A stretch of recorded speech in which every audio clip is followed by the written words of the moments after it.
Welcome to MrUnbox and Travel. This is Moto G85 latest 5G smartphone Moto G75. നിലവിൽ ഞാൻ ഈ ഒരു video ചെയ്യുന്ന സമയം വരെ ഇന്ത്യയിൽ ഇത് ലോഞ്ച് ചെയ്തിട്ടില്ല.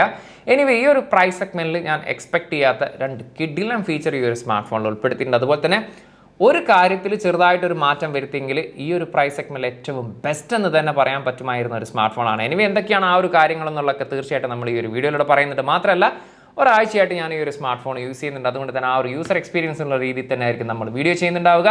വീഡിയോ ഇഷ്ടപ്പെട്ടാൽ ലൈക്ക് ചെയ്യാനും ചാനൽ വീഡിയോസ് യൂസ്ഫുൾ ആണെങ്കിൽ ചാനൽ സബ്സ്ക്രൈബ് ചെയ്യുന്ന കാര്യം കൂടി ഒന്ന് പരിഗണിച്ചോളി. അപ്പോൾ നമുക്ക് നേരെ ഈ ഒരു സ്മാർട്ട് ഫോണിൻ്റെ വിശേഷങ്ങളിലേക്ക് കടക്കാം. ബോക്സിനകത്ത് മോട്ടോ G75 സ്മാർട്ട് ഫോൺ കൂടാതെ ഒരു ട്രാൻസ്പെറൻറ്റ് CPU കേസ് ലഭിക്കുന്നുണ്ട്. 33 വാട്ടിൻ്റെ ചാർജർ അഡാപ്റ്ററാണ് കൂടെ വരുന്നത്. പിന്നീട് type A to type C charging cable. 3 കളേഴ്സിലാണ് ഈ ഒരു സ്മാർട്ട് ഫോൺ ഗ്ലോബലി അവൈലബിൾ ആകുന്നത്. നമ്മുടെ കയ്യിലുള്ളത് ചാർക്കോൾ ഗ്രേ, അക്വ ബ്ലൂ, ഇത് കൂടാതെ സെക്യുലൻ ഗ്രീൻ. ഡിസൈൻ ആൻഡ് ബിൽഡ് ക്വാളിറ്റിയെ കുറിച്ച് പറയാനാണെങ്കിൽ ഈ ഒരു ഗ്രേ കളർ യൂസ് ചെയ്തിരിക്കുന്നത് ഗ്ലാസ് മെറ്റീരിയലാണ് പിറകിൽ. അതുപോലെ തന്നെ ബ്ലൂവിലും ഗ്രീനിലും വീഗൻ ലെതർ മെറ്റീരിയലാണ് യൂസ് ചെയ്തിരിക്കുന്നത്. എനിവേ ബോഡി ഫ്രെയിം വരുന്ന പ്ലാസ്റ്റിക് ആണ്. മിലിറ്ററി ഗ്രേഡ് സ്റ്റാൻഡേർഡ് 810H എന്ന് പറയുന്ന സർട്ടിഫൈഡ് സ്മാർട്ട് ഫോണാണ്. അതുപോലെ തന്നെ IP68 റേറ്റഡോട് കൂടിയിട്ടുള്ള water and dust resistance smart ഫോണാണ്. അതുകൊണ്ട് തന്നെ ഡ്യൂറബിലിറ്റിയിൽ അത്യാവശ്യം നല്ല രീതിയിൽ ഡ്യൂറബിൾ ആയിട്ടുള്ള ഒരു സ്മാർട്ട് ഫോൺ എന്ന രീതിയിൽ തന്നെ പറയാൻ സാധിക്കും. അതുപോലെ ആ ഒരു ബോഡിയുമായിട്ട് മെർജ് ചെയ്തിരിക്കുന്ന രീതിയിലുള്ള ക്യാമറ മൊഡ്യൂളാണ് നമുക്ക് കാണാൻ സാധിക്കുന്നത്. റൈറ്റ് സൈഡിലാണ് ഫിംഗർ പ്രിൻറ്റ് സ്കാനറോട് കൂടിയിട്ടുള്ള പവർ ബട്ടണും സെപ്പറേറ്റ് ആയിട്ട് നിൽക്കുന്ന രീതിയിലുള്ള വോളിയം ബ്രോക്കേഴ്സും കാണാൻ സാധിക്കുന്നത്. ഇവിടെ തന്നെ നമുക്കൊരു നോയ്സ് ക്യാൻസലേഷൻ മൈക്ക് കാണാം. അതുപോലെ തന്നെ മുകൾ വശത്തായിട്ട് മറ്റൊരു നോയ്സ് ക്യാൻസലേഷൻ മൈക്ക് കാണാം. ലെഫ്റ്റ് സൈഡിലാണ് സിം ട്രീ യൂസ് ചെയ്തിരിക്കുന്നത്. ഒരേ സമയം ഒരു nano sim card plus memory card എന്നുള്ള രീതിയിലാണ് നമുക്ക് യൂസ് ചെയ്യാൻ സാധിക്കുക. താഴ്വശത്തായിട്ട് നമുക്കൊരു internal mic, type C charging port, സ്പീക്കറുകളിൽ ഇത്രയും കാര്യങ്ങളാണ് നമുക്ക് ഒറ്റ നോട്ടത്തിൽ ഡിസൈനിൽ കാണാൻ സാധിക്കുന്നത്. ഇപ്പോൾ ഓവറോൾ ഡിസൈൻ ആൻഡ് ബിൽഡ് ക്വാളിറ്റിയുടെ കാര്യം എടുത്തു കഴിഞ്ഞാൽ ഈ ഒരു പ്രൈസ് സെഗ്മെന്റിൽ അത്യാവശ്യം നല്ല രീതിയിലുള്ള ഒരു ഡ്യൂറബിൾ ആയിട്ടുള്ള ഒരു സ്മാർട്ട് ഫോൺ ആയിട്ട് തന്നെയാണ് ഫീൽ ചെയ്തിട്ടുള്ളത്. ഡിസ്പ്ലേയുടെ സൈഡിലേക്ക് വന്നു കഴിഞ്ഞാൽ 6.78 ഇഞ്ചിന്റെ IPS LCD ഡിസ്പ്ലേ ആണ് വരുന്നത്. 120 Hz ആണ് റിഫ്രഷ് റേറ്റ്. ഫുൾ HD+ ആണ് റെസൊല്യൂഷൻ വരുന്നത്. കോർണിംഗ് ഗോറില്ല ഗ്ലാസിന്റെ 5 ആണ് പ്രൊട്ടക്ഷൻ ആയിട്ട് യൂസ് ചെയ്തിരിക്കുന്നത്. അതുകൊണ്ട് തന്നെ അത്യാവശ്യം സ്ട്രോങ് ആയിട്ടുള്ള ഡിസ്പ്ലേ ആണെന്ന് പറയാം. 387 പിക്സൽ പെർ ഇഞ്ചാണ് ഇതിന്റെ ഡെൻസിറ്റി. നല്ല ഷാർപ്പ് ആയിട്ടുള്ള ഡിസ്പ്ലേ ആയിട്ട് തന്നെയാണ് ഫീൽ ചെയ്തത്. 1000 nits ആണ് ഇതിന്റെ മാക്സിമം ബ്രൈറ്റ്നസ് ലെവൽ. അതുകൊണ്ട് തന്നെ വെളിയിലൊക്കെ പോയാൽ തന്നെ ഒട്ടുമിക്ക സിറ്റുവേഷനിലും വലിയ കുഴപ്പങ്ങളൊന്നും ഇല്ലാതെ നല്ല രീതിയിൽ തന്നെ കാര്യങ്ങളൊക്കെ ഇതിൽ റീഡ് ചെയ്യാൻ സാധിക്കുന്നുണ്ട്. ഇപ്പോൾ മൊത്തത്തിന് നല്ല വൈബ്രൻ്റ് ആയിട്ടുള്ള കളർഫുൾ ആയിട്ടുള്ള ഡിസ്പ്ലേ ആയിട്ടാണ് ഫീൽ ചെയ്തത്. വീഡിയോയുടെ തുടക്കത്തിൽ ഞാൻ പറഞ്ഞിരുന്നു ആ ഒരു കാര്യത്തിൽ ചെറിയൊരു ചേഞ്ച് വരുത്തിയിരുന്നെങ്കിൽ ആ ഒരു കാര്യം എന്ന് പറയുന്നത് ഇതിന് LCDക്ക് ബദൽ LED കൊടുത്തിരുന്നെങ്കിൽ ഈ ഒരു ഫോണിൻ്റെ റേഞ്ച് തന്നെ മാറിയിട്ട് നമുക്ക് ഈ ഒരു പ്രൈസ് സെഗ്മെന്റിലെ ദ ബെസ്റ്റ് എന്ന് പറയാൻ പറ്റുമായിരുന്നു. പക്ഷേ ഓവറോൾ ഈ ഒരു ഡിസ്പ്ലേ എനിക്ക് വലിയ ഇഷ്യൂസോ കാര്യങ്ങളൊന്നും തോന്നിയിട്ടില്ല. ഒരു ഡീസൻ്റ് ആയിട്ടുള്ള ഡിസ്പ്ലേ ക്വാളിറ്റി ആയിട്ട് തന്നെയാണ് തോന്നിയിട്ടുള്ളത്. Qualcomm Snapdragon 6 Gen 3 എന്ന് പറയുന്ന 5G ചിപ്സെറ്റ് ആണ് ഈ ഒരു സ്മാർട്ട് ഫോണിൽ യൂസ് ചെയ്തിരിക്കുന്നത്. 4 നാനോമീറ്റർ ടെക്നോളജിയിൽ ഒക്ടാ കോറിൽ 2.4 GHz ആണ്. ക്ലോക്ക് സ്പീഡ് Adreno 710 ആണ് ഇതിൽ ഉപയോഗിച്ചിരിക്കുന്നത്. GPU എനിവേ പെർഫോമൻസ് സൈഡിനെ കുറിച്ച് പറയാനാണെങ്കിൽ ഞാൻ ഈ ഒരു ആഴ്ച യൂസ് ചെയ്തൊരു എക്സ്പീരിയൻസിൽ എനിക്ക് അങ്ങനെ പറയത്തക്ക രീതിയിലുള്ള യാതൊരു ഇഷ്യൂവും എനിക്ക് ഇതുവരെ ഫേസ് ചെയ്യേണ്ടി വന്നിട്ടില്ല. നല്ല രീതിയിൽ സ്മൂത്ത് ആൻഡ് ഫാസ്റ്റ് ആയിട്ടുള്ള പെർഫോമൻസ് ആയിട്ട് തന്നെയാണ് ഫീൽ ചെയ്തിട്ടുള്ളത്. ചില ആളുകൾ ചോദിക്കാറുണ്ട് മോട്ടോ സ്മാർട്ട് ഫോൺ ആയതുകൊണ്ട് തന്നെ ഹീറ്റിംഗ് ഇഷ്യൂ കാര്യങ്ങളോ ഉണ്ടോ എന്നത്. ഇത് ഇന്ത്യൻ വേരിയൻ്റ് അല്ല, ഗ്ലോബൽ വേരിയൻ്റ് ആയതുകൊണ്ട് തന്നെ താരതമ്യേന ഇന്ത്യൻ വേരിയൻറ്റിനേക്കാളും ഹീറ്റിംഗ് ഇഷ്യൂ കാര്യങ്ങളൊക്കെ ഇതിൽ കുറവാണ്. ഈ ഒരു സമയം വരെ നമ്മൾ നോർമൽ യൂസേജിൽ അങ്ങനെ ഇത്തരത്തിലുള്ള ഹീറ്റിങ്ങോ കാര്യങ്ങളോ ഒന്നും എനിക്ക് ഫേസ് ചെയ്യേണ്ടി വന്നിട്ടില്ല. എനിവേ ഒരൊറ്റ മെമ്മറി വേരിയൻസിലാണ് ഇപ്പോൾ നിലവിൽ ഖത്തറിൽ അവൈലബിൾ ആകുന്നത്. 8GB റാമിൽ 256GB എന്ന് പറയുന്ന ഒരൊറ്റ മെമ്മറി വേരിയൻസിൽ LPDDR4X ആണ് Ram type. UFS storage type വരുന്നത് 2.2 ആണ്. അപ് ടു 8GB വരെ നമുക്കിതിൽ റാം എക്സ്പാൻഷൻ കൂടി ചെയ്യാൻ സാധിക്കുന്നതാണ്. കണക്ടിവിറ്റിയുടെ സൈഡിലേക്ക് വന്നു കഴിഞ്ഞാൽ ഡ്യുവൽ 5G ബാൻഡ് ഇതിൽ സപ്പോർട്ടാണ്. അത് തന്നെ 13ഓളം 5G ബാൻഡാണ് ഈ ഒരു സ്മാർട്ട് ഫോണിൽ സപ്പോർട്ട് ആയിട്ടുള്ളത്. ഡ്യുവൽ 4G LTE ഇതിൽ സപ്പോർട്ടാണ്. വൈഫൈയുടെ 6E ആണ് ഇതിൽ ഉപയോഗിച്ചിരിക്കുന്നത്. ബ്ലൂടൂത്തിൻ്റെ 5.4 ഉണ്ട്. NFC ഈ ഒരു സ്മാർട്ട് ഫോണിൽ സപ്പോർട്ടാണ്. അതുപോലെ തന്നെ എടുത്തു പറയേണ്ട മറ്റൊരു കാര്യം എന്ന് പറയുന്നത് നമുക്ക് ഒരേ സമയം 2 സിം കാർഡ് ഇതിൽ യൂസ് ചെയ്യാൻ സാധിക്കും. പക്ഷേ ഒരു ഫിസിക്കൽ സിം കാർഡ് പ്ലസ് ഈ സിം കാർഡ് എന്നുള്ള രീതിയിലാണ് നമുക്ക് യൂസ് ചെയ്യാൻ സാധിക്കുക. അതുപോലെ തന്നെ നമുക്ക് അപ് ടു 1TB വരെ നമുക്ക് ഇതിൽ മെമ്മറി കാർഡ് കൂടി ഇതിൽ യൂസ് ചെയ്യാൻ സാധിക്കുന്നതാണ്. ഓവറോൾ ഹാർഡ്വെയർ സൈഡ് നോക്കുകയാണെങ്കിൽ ഈ ഒരു പ്രൈസ് സെഗ്മെന്റിൽ വൺ ഓഫ് ദ ബെസ്റ്റ് ഫീച്ചേഴ്സും കാര്യങ്ങളും തന്നെയാണ് കൊടുത്തിട്ടുള്ളത് എന്നാണ് എൻ്റെ ഒരു അഭിപ്രായം. ഈ ഒരു അഭിപ്രായത്തോട് യോജിക്കുന്നവർക്ക് ഈ ഒരു വീഡിയോ ലൈക്ക് ചെയ്യാം, അല്ലാത്തവർക്ക് ഡിസ്ലൈക്ക് ചെയ്യാം. നിങ്ങളുടെ അഭിപ്രായം തീർച്ചയായിട്ടും ഒന്ന് കമൻറ്റ് ചെയ്യുക. എനിവേ സോഫ്റ്റ്വെയർ സൈഡിലാണ് ഞാൻ വീഡിയോയുടെ തുടക്കത്തിൽ പറഞ്ഞിട്ടുള്ള ഞാൻ എക്സ്പെക്ട് ചെയ്യാത്ത ഒരു കാര്യം ഇതിൽ കണ്ടിട്ടുള്ളത്.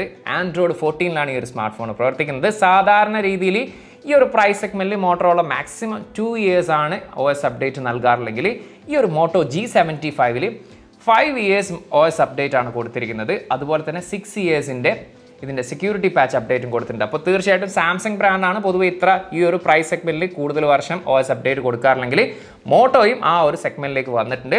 അപ്പോൾ അതെനിക്കൊരു തീർച്ചയായിട്ടും ഒരു പോസിറ്റീവായിട്ട് തന്നെ തോന്നിയിട്ടുണ്ട്. അപ്പോൾ overall hardware and software experience പറയാനാണെങ്കിൽ ആസ് യൂഷ്വൽ നമുക്കറിയാം സോഫ്റ്റ്വെയറിൽ വലിയ രീതിയിലുള്ള ഹാർഡ്വെയർസോ ബ്ലോട്ടേഴ്സ് ഒന്നുമില്ല. അത്യാവശ്യം നീറ്റ് ആൻഡ് ക്ലീൻ ആയിട്ടുള്ള ഒരു സോഫ്റ്റ്വെയർ എക്സ്പീരിയൻസ് ആയിട്ട് തന്നെയാണ് തോന്നിയിട്ടുള്ളത്. ഓവറോൾ ഈ ഒരു പ്രൈസ് സെഗ്മെന്റിലെ one of the best hardware and software തന്നെയാണ് ഈ ഒരു സ്മാർട്ട് ഫോണിൽ എനിക്ക് ആസ്വദിക്കാൻ സാധിച്ചിട്ടുള്ളത്. രണ്ടാമത്തെ ആ ഒരു അൺഎക്സ്പെക്ടഡ് ഫീച്ചർ ഉൾപ്പെടുത്തിയിരിക്കുന്നത് ബാറ്ററിയുടെ സൈഡിലാണ്. 5000 mAh ബാറ്ററിയാണ് വരുന്നത്. 33 വാട്ടിന്റെ ചാർജർ അഡാപ്റ്റർ നമുക്ക് ഇതിനോടൊപ്പം ലഭിക്കുന്നുണ്ടെങ്കിലും 30 വാട്ടാണ് ഇതിന്റെ മാക്സിമം ചാർജിങ് സ്പീഡ് എന്ന് പറയുന്നത്. 15 വാട്ടിൻ്റെ വയർലെസ് ചാർജിങ് ഇതിൽ സപ്പോർട്ടാണ്. തീർച്ചയായിട്ടും ഈ ഒരു പ്രൈസ് റേഞ്ചിൽ നമ്മൾ അധികം സ്മാർട്ട് ഫോണിൽ ആ ഒരു ഫീച്ചർ കണ്ടിട്ടില്ല. അതെന്തായാലും കലക്കിയിട്ടുണ്ട്. എനിവേ ബാറ്ററി പെർഫോമൻസിനെ കുറിച്ച് പറയാനാണെങ്കിൽ നമ്മളൊരു നോർമൽ യൂസർ ആണെങ്കിൽ നമുക്ക് ഒരു ദിവസം ഈ ഒരു സ്മാർട്ട് ഫോൺ യൂസ് ചെയ്യാൻ സാധിക്കുന്നുണ്ട്. അതെല്ലാം നമ്മളൊരു ഹെവി യൂസർ ആയിട്ടാണെങ്കിൽ ഏകദേശം ഒരു ദിവസത്തിനടുത്ത് നമുക്ക് ഈ ഒരു സ്മാർട്ട് ഫോൺ യൂസ് ചെയ്യാൻ സാധിക്കും. Dolby Atmos supported stereo speakers ആണ് ഈ ഒരു സ്മാർട്ട് ഫോണിൽ വരുന്നത്.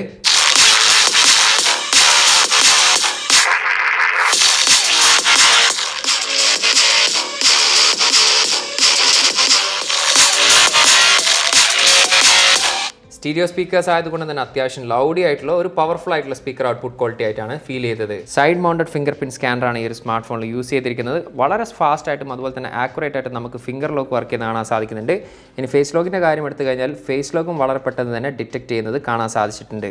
ഇനി ഗെയിമിംഗ് പെർഫോമൻസിനെ കുറിച്ച് പറയാനാണെങ്കിൽ കോൾ ഓഫ് ഡ്യൂട്ടി ആണ് ഞാൻ ഇതിൽ കളിച്ചിട്ടുള്ളത്. നമ്മൾ ഈ ഒരു പ്രൈസ് സെഗ്മെന്റിൽ എന്താണ് എക്സ്പെക്ട് ചെയ്തിട്ടുള്ളത് അതിലും കുറച്ചുകൂടി ബെറ്റർ ആയിട്ടുള്ള രീതിയിലുള്ള ഒരു ഗെയിമിംഗ് പെർഫോമൻസ് ആയിട്ടാണ് ഫീൽ ചെയ്യുന്നത്. അങ്ങനെ ഗ്രാഫിക്കലി ഭയങ്കര ഗംഭീരമായിട്ടുള്ള സംഭവം ഒന്നുമില്ലെങ്കിലും നമ്മൾ ഈ കോൾ ഓഫ് ഡ്യൂട്ടി ആണെങ്കിൽ പോലും അത്യാവശ്യം നല്ല രീതിയിൽ എനിക്ക് കളിക്കാൻ സാധിച്ചിട്ടുണ്ട്. അങ്ങനെ പറയത്തക്ക രീതിയിലുള്ള ലാഗിങ്ങോ അല്ലെങ്കിൽ ഫ്രെയിം ഡ്രോപ്പ് ഇഷ്യോ കാര്യങ്ങളൊന്നുമില്ല. അത്യാവശ്യം സ്റ്റേബിൾ ആയിട്ടുള്ള രീതിയിൽ തന്നെ നമുക്ക് ഗെയിം കളിക്കാൻ സാധിച്ചിട്ടുണ്ട്. അപ്പോൾ ഇത്രയും ഏകദേശം ഒരു 3/4 മണിക്കൂറിനടുത്ത് ഞാൻ ഇതിൽ ഗെയിം കളിച്ചപ്പോൾ വാം ആവുന്നുണ്ട്. പക്ഷെ അങ്ങനെ ഒരു ഹീറ്റിംഗ് ഇഷ്യൂ എന്നുള്ള രീതിയിലൊന്നും എനിക്ക് ഫേസ് ചെയ്യേണ്ടി വന്നിട്ടില്ല.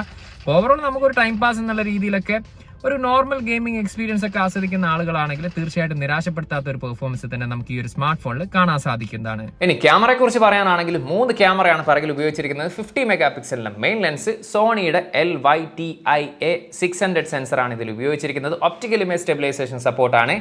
8 മെഗാ പിക്സലിന്റെ അൾട്രാ വൈഡ് ലെൻസ്. മൂന്നാമത്തേതെന്ന് പറയുന്നത് ഫ്ലിക്കർ സെൻസറാണ്. ഇനി റിയർ ക്യാമറയിൽ എടുത്തിരിക്കുന്ന ഫോട്ടോസിനെ കുറിച്ച് ഒറ്റ വാക്കിൽ പറയാനാണെങ്കിൽ ഞാൻ ഈ ഒരു പ്രൈസ് സെഗ്മെന്റിൽ എന്താണ് എക്സ്പെക്ട് ചെയ്തത് അതൊക്കെ മേലെ എന്നുള്ള രീതിയിൽ തന്നെയാണ് തീർച്ചയായിട്ടും മിക്ക ഫോട്ടോസും എനിക്ക് ഫീൽ ചെയ്തിട്ടുള്ളത്. നമുക്കറിയാം സാധാരണ രീതിയിൽ കഴിഞ്ഞ വർഷം വരെ മോട്ടോറോളയുടെ സ്മാർട്ട് ഫോണിൽ ക്യാമറ എന്ന് പറയുന്നത് അത്ര മികച്ചതായിട്ട് തോന്നിയിട്ടില്ലെങ്കിലും ഈ വർഷം നല്ല രീതിയിലൊരു ഇമ്പ്രൂവ്മെൻറ്റ് തന്നെ ക്യാമറ ഡിപ്പാർട്ട്മെൻറ്റിൽ കാണാൻ സാധിച്ചിട്ടുണ്ട്. എസ്പെഷ്യലി ഡേലൈറ്റ് പെർഫോമൻസ് ഒക്കെ സൂപ്പർബാണ്. നല്ല രീതിയിലുള്ള ഡീറ്റെയിൽസും കാര്യങ്ങളൊക്കെ കാണാൻ സാധിക്കുന്നുണ്ട്. ഫോട്ടോസൊക്കെ ഒരിത്തിരി സാച്ചുറേറ്റഡ് ആയിട്ടുള്ള രീതിയിലാണ് മിക്ക ഫോട്ടോസ് നമുക്ക് കാണാൻ സാധിക്കുന്നുണ്ടെങ്കിലും ഡീറ്റെയിൽ വൈസ് സൂപ്പർബാണ്. HDR പെർഫോമൻസ് സൂപ്പർബാണെന്ന് പറയാൻ സാധിക്കും. അതുപോലെ തന്നെ പോർട്രേറ്റ് ഫോട്ടോസ് ഗംഭീരമായിട്ട് കാണാൻ സാധിച്ചിട്ടുണ്ട്. ഈവൻ മാക്രോ ഫോട്ടോസ് നമുക്കൊരു എബോവ് ഡീസൻ്റ് ആയിട്ടുള്ള രീതിയിലുള്ള ഫോട്ടോസ് എനിക്ക് കാണാൻ സാധിക്കുന്നുണ്ട്. ആർട്ടിഫിഷ്യൽ ലൈറ്റിംഗ് കണ്ടീഷനിലാണെങ്കിൽ ഗംഭീരമായിട്ടുള്ള ആ ഒരു നൈറ്റ് ഫോട്ടോഗ്രാഫി നമുക്കിതിൽ ആസ്വദിക്കാൻ സാധിച്ചിട്ടുണ്ട്. അതുപോലെ തന്നെ അൾട്രാ വൈഡിൽ എടുത്തിരിക്കുന്ന ഫോട്ടോസൊക്കെ നമുക്ക് ഈ ഒരു പ്രൈസ് സെഗ്മെന്റിൽ ഒരു എബോവ് ഡീസൻ്റ് ആയിട്ടുള്ള പെർഫോമൻസ് ആയിട്ടാണ് എനിക്ക് ഫീൽ ചെയ്തിട്ടുള്ളത്. എനിവേ സെൽഫിയുടെ കാര്യം എടുത്തു കഴിഞ്ഞാൽ 16 മെഗാ പിക്സലിൻ്റെ പഞ്ച് ഹോൾ ക്യാമറയാണ് ഇതിൽ ഉപയോഗിച്ചിരിക്കുന്നത്. സെൽഫി ഫോട്ടോസും സൂപ്പർബാണെന്ന് പറയാൻ സാധിക്കും. എസ്പെഷ്യലി ഡീറ്റെയിൽ വൈസ് നല്ല ഷാർപ്പായിട്ടുള്ള ഫോട്ടോസാണ് മിക്ക സമയത്തും നമുക്ക് ലഭിച്ചിട്ടുള്ളത്. അത് ഡേലൈറ്റ് പെർഫോമൻസിൻ്റെ കാര്യം എടുത്തു കഴിഞ്ഞാലും HDR ഫോട്ടോസിൻ്റെ കാര്യം എടുത്തു കഴിഞ്ഞാലും ഈവൻ പോർട്രേറ്റ് ഫോട്ടോസും ഗംഭീരമായിട്ടുള്ള ഫോട്ടോസ് ആയിട്ട് തന്നെയാണ് എനിക്ക് ഫീൽ ചെയ്തിട്ടുള്ളത്. ആർട്ടിഫിഷ്യൽ ലൈറ്റിംഗ് കണ്ടീഷൻ ഉണ്ടെങ്കിൽ നൈറ്റ് ഫോട്ടോഗ്രാഫി നല്ല രീതിയിൽ തന്നെ കാണാൻ സാധിച്ചിട്ടുണ്ട്. അപ്പോൾ ഓവറോൾ ക്യാമറ പെർഫോമൻസിനെ കുറിച്ച് പറയാനാണെങ്കിൽ ഈ ഒരു പ്രൈസ് സെഗ്മെന്റിലെ വൺ ഓഫ് ദ ബെസ്റ്റ് എന്ന് നിസ്സംശയം പറയാൻ പറ്റുന്ന രീതിയിലുള്ള ഒരു ക്യാമറ പെർഫോമൻസ് ആയിട്ട് തന്നെയാണ് എനിക്ക് ഫീൽ ചെയ്തിട്ടുള്ളത്. ഇനി വീഡിയോഗ്രാഫിയെ കുറിച്ച് അറിയണമെന്നുണ്ടെങ്കിൽ സാമ്പിൾ ഞാൻ ഇതിൻ്റെ കൂടെ കൊടുക്കുന്നുണ്ട്. തീർച്ചയായിട്ടും വീഡിയോഗ്രാഫി കൂടി കണ്ടതിന് ശേഷം മാത്രം നിങ്ങൾക്ക് വിലയിരുത്താവുന്നതാണ് ഈ ഒരു പ്രൈസ് സെഗ്മെന്റിലെ ബെസ്റ്റ് ആണോ അല്ലേ എന്നുള്ളത്. ആണെങ്കിലും അല്ലെങ്കിലും നിങ്ങളുടെ അഭിപ്രായം ഉണ്ടെങ്കിൽ തീർച്ചയായിട്ടും ആ ഒരു കാര്യം കൂടി ഒന്ന് കമൻറ്റ് ചെയ്തോളി. റിയർ ക്യാമറ വീഡിയോ ഫുട്ടേജ് ആണ്. 4K 30 ഫ്രെയിം പെർ സെക്കൻഡ് ആണ് മാക്സിമം വീഡിയോ റെസൊല്യൂഷന്. 4K തന്നെയാണ് നമ്മളിപ്പോൾ ഷൂട്ട് ചെയ്യുന്നതിൽ ഏറ്റവും എടുത്ത് പറയേണ്ട കാര്യം സ്റ്റെബിലിറ്റി തന്നെയാണ്. അത്രയും സ്മൂത്ത് ആയിട്ടുള്ള സ്റ്റെബിലിറ്റിയാണ്. യാതൊരു തരത്തിലുള്ള ഷേക്കിംഗ് നമുക്ക് വീഡിയോയിൽ കാണാൻ സാധിക്കുന്നില്ല. അതുപോലെ HDR പെർഫോമൻസ് സൂപ്പർബാണ്. അപ്പോൾ ഓവറോൾ വീഡിയോ പെർഫോമൻസ് വൈസ് പറയാനാണെങ്കിൽ one of the best video quality ആയിട്ട് തന്നെയാണ് എനിക്ക് ഫീൽ ചെയ്തിട്ടുള്ളത്. സെൽഫി വീഡിയോ ഫുട്ടേജ് ആണ്. 4K 30 ഫ്രെയിം പെർ സെക്കൻഡ് ആണ് മാക്സിമം വീഡിയോ റെസൊല്യൂഷന്. അതിൽ തന്നെയാണ് നമ്മളിപ്പോൾ ഷൂട്ട് ചെയ്യുന്നതിൽ ഏറ്റവും എടുത്ത് പറയേണ്ട കാര്യം 4K ആയിട്ട് കൂടി ഗംഭീരമായിട്ടുള്ള സ്റ്റെബിലിറ്റി നമുക്ക് കാണാൻ സാധിക്കുന്നുണ്ട്. യാതൊരു തരത്തിലുള്ള ഷേക്കിങ്ങോ കാര്യങ്ങളൊന്നും ഇതിൽ ഫീൽ ചെയ്യുന്നില്ല. അതുപോലെ തന്നെ HDR പെർഫോമൻസും സൂപ്പർബാണെന്ന് പറയാൻ സാധിക്കും. റിയർ ക്യാമറയെക്കാളും കുറച്ചും കൂടി ബെറ്റർ ആയിട്ടുള്ള ഡീറ്റെയിൽസും കാര്യങ്ങളൊക്കെ എനിക്ക് സെൽഫിയിൽ ഫീൽ ചെയ്തിട്ടുണ്ട്. ഓവറോൾ ഈ ഒരു പ്രൈസ് സെഗ്മെന്റിലെ one of the best video quality എന്ന് തന്നെ പറയാൻ സാധിക്കും. മോട്ടോ G75 പ്രൈസ് ഇവിടെ ഖത്തറിൽ വരുന്നത് 8+256 GB 799 ഖത്തർ റിയാലാണ് ഒഫീഷ്യലി പ്രൈസ് വരുന്നത്. ഏകദേശം ഇന്ത്യയുടെ 18,000 രൂപ. മാത്രമല്ല ഖത്തറിൽ നിന്നാണ് ഈ ഒരു സ്മാർട്ട് ഫോൺ വാങ്ങുന്നതെങ്കിൽ നിലവിൽ 10 വാട്ടിൻ്റെ ബെൽക്കിൻ്റെ വയർലെസ് ചാർജർ കൂടി ഇതിനോടൊപ്പം ലഭിക്കുന്നുണ്ട്. GCC വാറണ്ടിയാണ് ഈ ഒരു സ്മാർട്ട് ഫോൺ പ്രൊവൈഡ് ചെയ്യുന്നത്. അതുകൊണ്ട് തന്നെ ഖത്തറിൽ നിന്ന് വാങ്ങിയാലും മറ്റ് GCCയിൽ നിങ്ങൾക്ക് വാറണ്ടി ക്ലെയിം ചെയ്യാൻ സാധിക്കുന്നതാണ്. എനിവേ ഓവറോൾ ഈ ഒരു സ്മാർട്ട് ഫോണിനെ കുറിച്ച് പറയാനാണെങ്കിൽ പോസിറ്റീവായിട്ട് ഏറ്റവും എടുത്ത് പറയേണ്ടത് ഒന്ന് ക്യാമറ പെർഫോമൻസ് സൂപ്പർബാണ്. അതുപോലെ തന്നെ ബാറ്ററി ലൈഫും അത്യാവശ്യം നല്ലതാണ്. ഡ്യുവൽ സ്റ്റീരിയോ സ്പീക്കേഴ്സ് ഉൾപ്പെടുത്തി അതുപോലെ തന്നെ ഹാർഡ്വെയർ ആൻഡ് സോഫ്റ്റ്വെയർ എക്സ്പീരിയൻസ് നല്ല രീതിയിൽ തന്നെ കാണാൻ സാധിച്ചിട്ടുണ്ട്. മാത്രമല്ല ഈ ഒരു പ്രൈസ് സെഗ്മെന്റിൽ വയർലെസ് ചാർജർ ഉൾപ്പെടുത്തിയതും ഒരു പോസിറ്റീവായിട്ട് തന്നെ എടുത്ത് പറയേണ്ടതാണ്. പക്ഷേ ഞാൻ നേരത്തെ പറഞ്ഞ പോലെ തന്നെ ഈ ഒരു LCDക്ക് ബദൽ LED കൊടുത്തിരുന്നെങ്കിൽ ഈ ഒരു സ്മാർട്ട് ഫോണ് വേറെ റേഞ്ച് എന്ന് തന്നെ പറയാൻ സാധിക്കുമായിരുന്നു. പക്ഷേ ഓവറോൾ നമുക്ക് അങ്ങനെ എടുത്ത് പറയത്തക്ക രീതിയിലുള്ള നെഗറ്റീവും കാര്യങ്ങളൊന്നുമില്ല. ഈ ഒരു സ്പെസിഫിക്കേഷൻ വൈസ് വെച്ച് തന്നെ one of the best smart phone തന്നെയാണ് ഈ ഒരു പ്രൈസ് സെഗ്മെന്റിൽ നിന്ന് നിസ്സംശയം പറയാൻ സാധിക്കുന്നതാണ്. അഭിപ്രായത്തിൽ എന്തെങ്കിലും വ്യത്യാസം ഉണ്ടെങ്കിൽ തീർച്ചയായിട്ടും ഒന്ന് കമൻറ്റ് ചെയ്തോളി. അപ്പോൾ എന്നും പറയാറുള്ള പോലെ തന്നെ ഈ ഒരു സ്മാർട്ട് ഫോണിനെ കുറിച്ച് എന്താണ് നിങ്ങളുടെ അഭിപ്രായം, ആ ഒരു കാര്യം തീർച്ചയായിട്ടും ഒന്ന് കമൻറ്റ് ചെയ്യുക. അതുപോലെ തന്നെ ടെക് സംബന്ധമായിട്ടുള്ള സംശയങ്ങളും കാര്യങ്ങളും ഉണ്ടെങ്കിൽ ഇൻസ്റ്റാഗ്രാമിൻ്റെ ഫേസ്ബുക്കിൻ്റെ ലിങ്ക് ഡിസ്ക്രിപ്ഷനിലുണ്ട്. അവിടെ നിങ്ങൾക്ക് മെസ്സേജ് അയച്ച് ചോദിക്കാവുന്നതാണ്. ചാനൽ വീഡിയോസ് യൂസ്ഫുൾ ആണെങ്കിൽ മറ്റുള്ളവരിലേക്ക് ചാനൽ ഒന്ന് റെക്കമെൻഡ് ചെയ്യുക. അതുപോലെ തന്നെ ചാനൽ ഇതുവരെ സബ്സ്ക്രൈബ് ചെയ്തില്ലെങ്കിൽ ചാനൽ സബ്സ്ക്രൈബ് ചെയ്യുന്ന കാര്യം കൂടി ഒന്ന് പരിഗണിച്ചോളി. മറ്റൊരു പുതിയൊരു വീഡിയോയിൽ കാണാമെന്ന പ്രതീക്ഷയിൽ തൽക്കാലം ഞാൻ ഇവിടെ പറയുന്നു. സെയ്ദ് ഇർഷാദ്.